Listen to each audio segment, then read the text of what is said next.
அது என்ன சார் கீட்டோன்னா புரதச்சத்து அதிகமாக இருக்கிறது. ரொம்ப பிரச்சனை என்னென்னா நம்ம நாட்டில் புரதம் மிக குறைவாக எடுக்கிறோம்.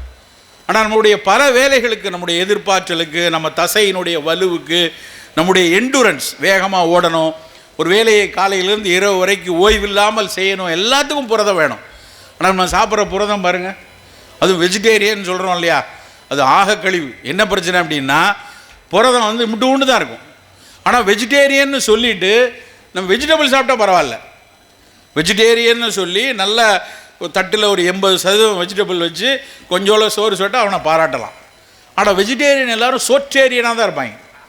முழுக்க சோறு கொஞ்சம் போல காய், நான் தொட்டு சாப்பிட்றேன் சார், அதுக்கு பேர் பிரயோஜனமே இல்லை.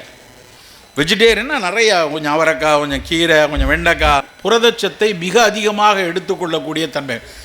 ஒரு நல்ல மரக்கறியாளனோ இல்லை புலால் உண்றவங்க எப்படியா இருந்தாலும் புரதம் மிக அதிகமாக வரக்கூடிய ஒரு தன்மை வைத்துக்கும்.